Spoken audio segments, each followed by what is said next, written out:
What's going on, everybody? So today I just wanted to give you a really quick rundown of how my backyard's doing coming out of winter. It's doing definitely better than it was at the end of summer where I had some of those bare spots, but it has thinned out just a little bit. I'm not really that all concerned about it because I do think it'll fill in. This backyard is a beast. It is, if you're new to the channel, it is a 24-degree slope. It's surrounded by trees, and it's dealt with erosion. You know, there's just everything going on with this hill is against having a good lawn back here. So I do the best I can to try to maintain things and keep things growing. But I wanted to give you guys a really quick update on how things are going back here. Overall, I'm pretty satisfied with how things are going, but there is some work to be done.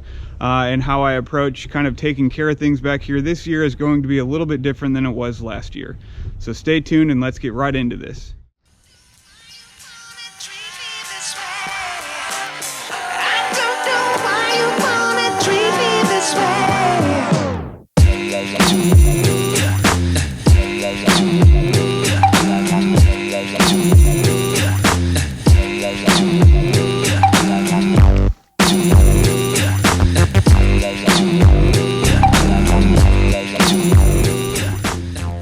So if you remember from last year, this was an area where I had some big dead bare patches. I couldn't remember if it was from grubs or if it was from poor mowing and the grass getting too tall and it laying on top of itself and ended up dying. Either way, it died off, and I had these giant circles of dead areas that I had to reseed. I'll put a link to that video in the description below.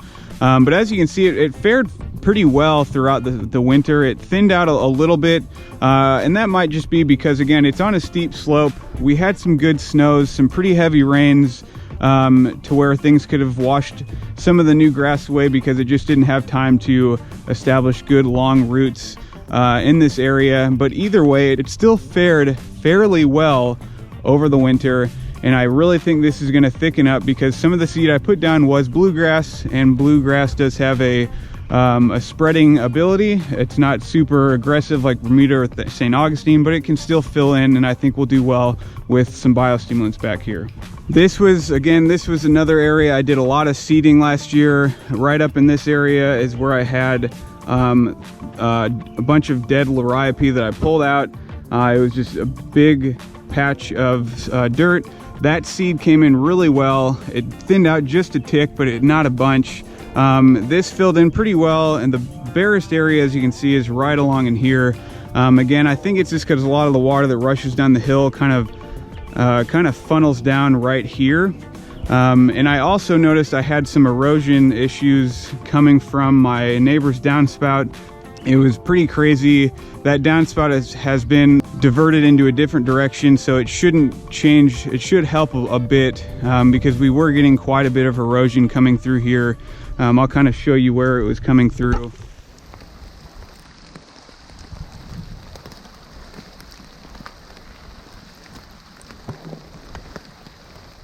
So that downspout was shooting the water straight down here.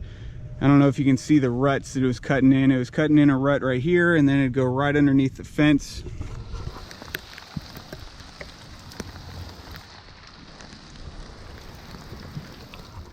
And go straight over here, and it would just take this whole area and take a bunch of dirt with it. You can see right in here, you know, there's a big hole from the dirt that rushed underneath the fence.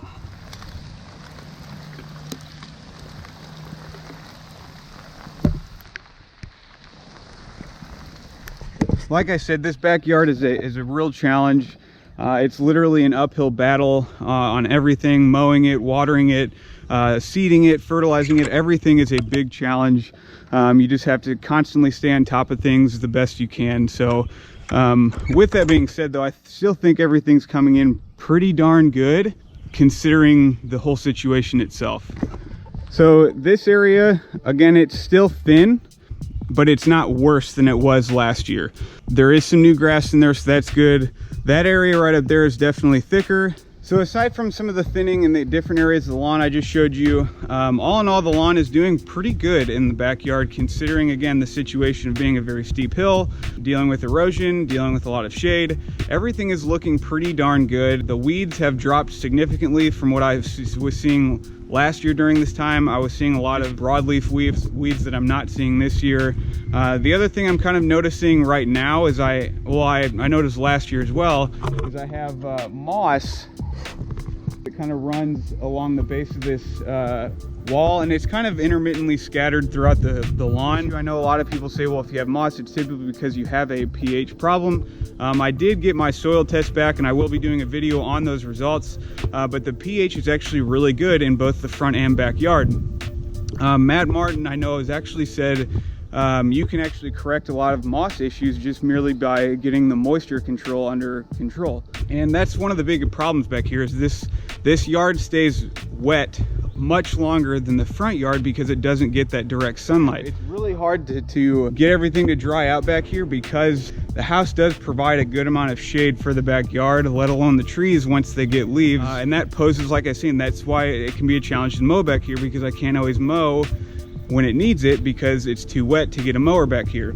So I think if I just kind of control my watering next year, maybe not water as frequent, let the lawn dry out more frequent, I can see some of that moss kind of dissipate and get out of the lawn. So that's how the backyard's doing, guys. I'm pretty happy at where it is. I know it looks not the greatest. It's not looking nearly as good as the front yard, but again, I can't really expect the backyard to kind of look nearly as good as the front right now, because the backyard is just dealing with a lot more enemies, if you want to put it that way, than the front yard is. I'm still really pleased with how things are coming along. It's improved year by year, and something I think that I'm going to continually have to do every fall is just put seed down, because this lawn is naturally going to thin out because it doesn't get a bunch of sunlight due to the trees. And I've done as much as I can of thinning out the trees, raising the canopy. There's not a whole lot I can do without spending tons and tons of money to get arborists out here to, you know, go way up in the tree and thin them out, and I just don't have that kind of money to do that. This year, what I'm going to try to do is I want to try to do a lot more videos from my backyard, because I think this is a very unique situation, and I don't think a lot of people necessarily deal with this, or if they do deal with it, they don't necessarily know how to attack it, and I'm kind of learning as I go. So I hope I can teach you guys something as I film more in my backyard.